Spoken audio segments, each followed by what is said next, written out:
Olá, caríssimos irmãos e irmãs, sejam bem-vindos à nossa quarta aula do nosso curso de Angelologia. Se você ainda não assistiu às outras aulas, eu convido você a assistir, estão todos disponíveis aí no nosso canal. E é bom que você pegue a partir da primeira para poder conseguir acompanhar, tá bom? Desde o começo. Bom, vamos começar agora falando sobre os anjos e o juízo final. Vejam só, pessoal. Quando Jesus vier à sua parousia, quer dizer, a gente tem um juízo particular que todos vão passar logo após a morte, vão ter o seu destino já definido para o céu ou para o inferno, tá bom? E no último dia teremos o juízo final. Jerry, sem querer puxar para outro assunto, há uma dificuldade muito grande com nossos irmãos protestantes para tentar entender a diferença de juízo particular e juízo final. Tanto que muitos protestantes ensinam que, não, na realidade, as almas tanto dos justos quanto dos condenados, elas estão dormindo, tá?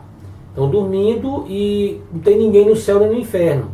Então, no último dia, aí Jesus vai ressuscitar todo mundo, vai fazer um julgamento de um por um, né? E aí vai para o céu, vai para o inferno e termina a história. Não é o que a igreja ensina. A igreja ensina que quando a gente morre, o nosso corpo vai cair em corrupção, nossa alma espiritual será julgada por Deus naquele exato momento, é o juízo particular, é você e Jesus ali, tá? E ali fica definido se você vai para o céu ou para o inferno. Ponto final. Já e o purgatório? O purgatório são os salvos que vão para o céu, mas precisam apenas se purificar e pagar suas penas temporais. Mas aí tem um outro vídeo no canal que você assiste, tá bom? E o juízo final vai ser o quê? O juízo final é quando Deus vai manifestar a toda a humanidade,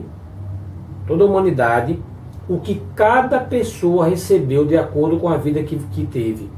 É como se Deus mostrasse, tivesse uma prestação de contas para todo mundo e dizer, aqui, ó, a história foi dessa forma, era por isso que isso aconteceu, essa pessoa fez isso. Então, nada que você, nenhum pecado que você está escondendo vai ficar escondido. Todos vão saber o que todos fizeram. Então o juízo final é justamente isso. Todos aqueles que passaram pelo juízo particular, estejam eles no céu ou no inferno, vão ter a sua alma espiritual reunida novamente ao corpo, e aí será do conhecimento de todos, indistinto, de forma igual para todos, de forma indistinta, o que cada um recebeu, por que a história se desenrolou dessa forma, aonde Deus agiu, aonde o demônio estava agindo. É a finalização da história humana, tá bom? E a palavra de Deus nos traz que os anjos terão participação ativa nesse evento. Outra coisa, o Cassino da Igreja fala sobre isso, nós não sabemos como acontecerá a parousia. A gente imagina que a parousia, Jesus vai aparecer no céu e todo mundo vai ressuscitar e vai ficar como se fossem campos gigantescos lá, onde Jesus vai julgar um por um. Nós não sabemos como isso vai se desenrolar nesse momento. Só Deus sabe, tá bom? Então vamos lá. Primeira carta de São Paulo aos Tessalonicenses, capítulo 4, versículos 15 a 17. Eis o que vos declaramos, conforme a palavra do Senhor, por ocasião da vinda do Senhor, nós que ficamos ainda vivos, não precederemos os mortos. Quando for dado o sinal, a voz do arcanjo e ao som da trombeta de Deus, o mesmo Senhor descerá do céu, e os que morreram em Cristo ressurgirão primeiro. Depois nós, os vivos, os que estamos ainda na terra, seremos arrebatados juntamente com eles sobre as nuvens ao encontro do Senhor nos ares. E assim estaremos para sempre com o Senhor. Portanto, consolai-vos uns aos outros com essas palavras. No juízo final também, vai haver a luta final contra Satanás, tá bom? Aí em Apocalipse capítulo 20, versículos de 1 a 7, diz o seguinte: Vi então descer do céu um anjo que tinha na mão a chave do abismo e uma grande algema. Ele apanhou o dragão, a primitiva serpente, que é o demônio e Satanás, e o acorrentou por 1000 anos. Atirou no abismo, que fechou e selou por cima, para que já não seduzisse as nações, até que se completassem 1000 anos. Depois disso ele teve ser solto por um pouco de tempo. Vi também tronos sobre os quais se assentaram aqueles que receberam o poder de julgar. Eram as almas dos que foram decapitados por causa do testemunho de Jesus e da palavra de Deus.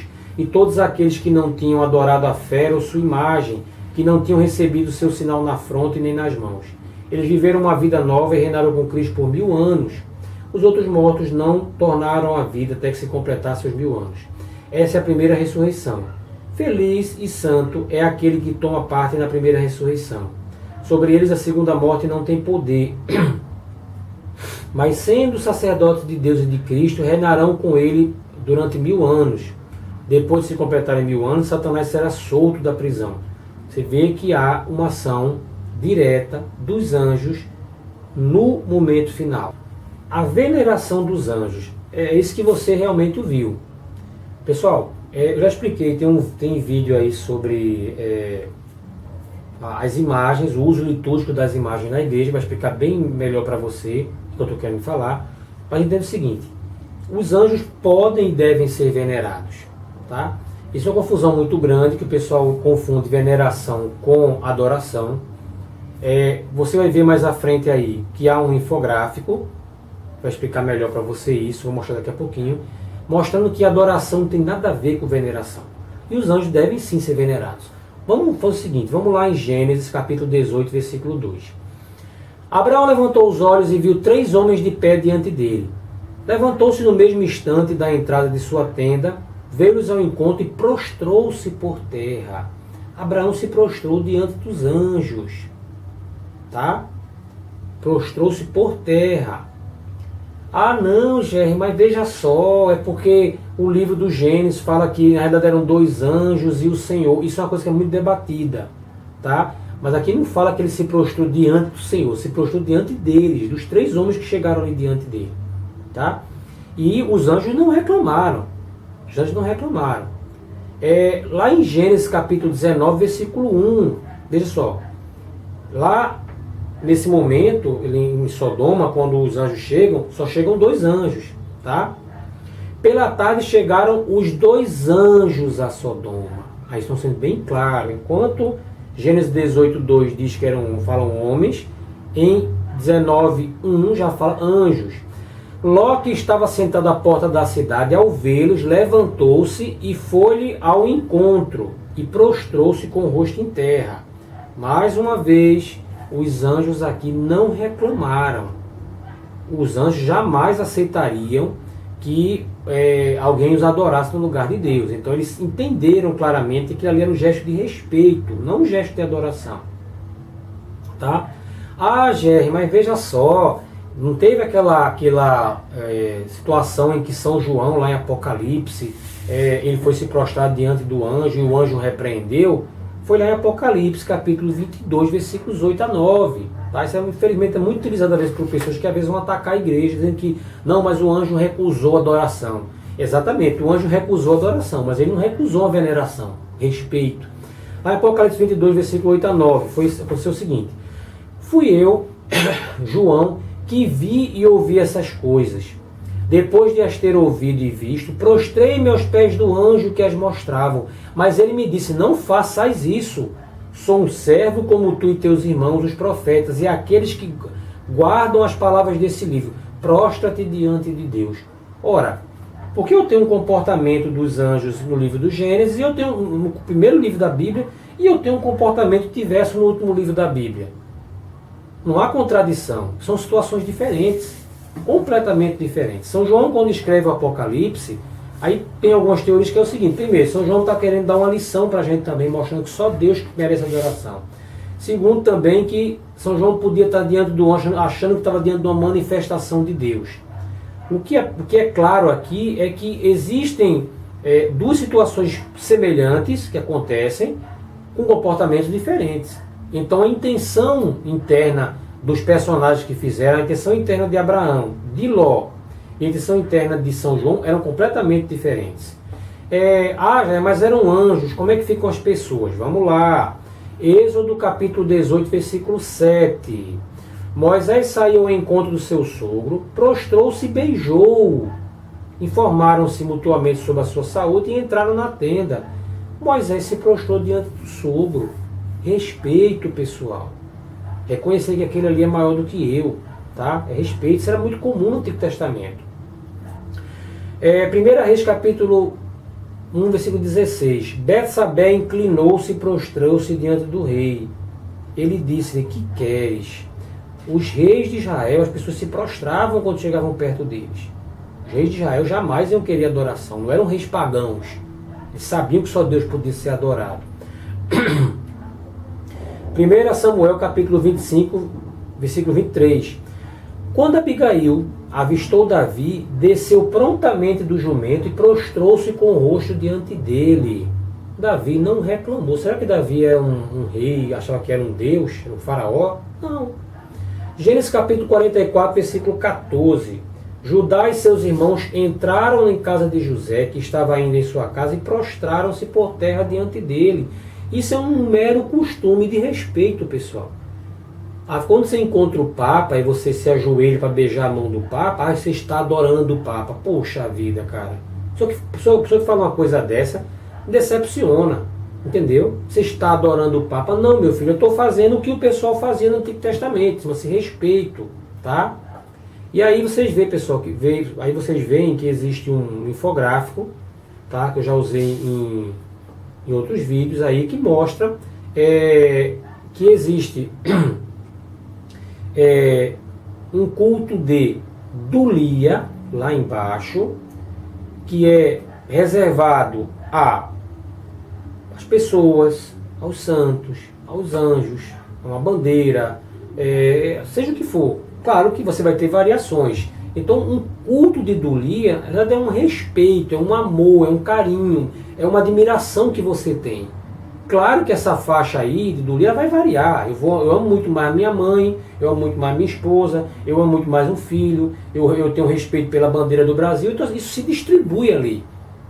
Culto de Dulia, pessoal, você ama, respeita, tem carinho, tem admiração, deve respeito, mas você não considera que o objeto da sua veneração seja tudo para você. Que não haja mais nada acima dele. Que por ele eu tenho que fazer tudo. Aí deixa de ser dulia e veneração e vira latria. A palavra latria é adoração. Por isso o termo idolatria. Que é idolatria? É adoração a um ídolo. Entendeu? Então eu tenho aí o culto de dulia. Mais acima, eu tenho um culto de hiperdulia. O que é hiperdulia? Já é adoração. Não, quer dizer que eu tenho por Nossa Senhora, tá, uma veneração muito mais elevada do que eu tenho pela minha família, do que eu tenho por um amigo, do que eu tenho por um santo. Tá? É uma dulia aumentar, uma dulia num nível acima. E eu tenho um culto de latria reservado exclusivamente a Deus, Pai, Filho e Espírito Santo. Tá? Então, não tem comparação o amor que eu tenho a Deus com o amor que eu tenho a Nossa Senhora. A Senhora está lá, está um amor que se comportasse numa escala espacial visível, ficar lá embaixo. Tá?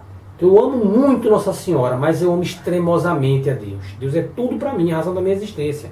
Nossa Senhora não é deusa. Tá? E os anjos estão aonde, já? Estão no culto de Dulia.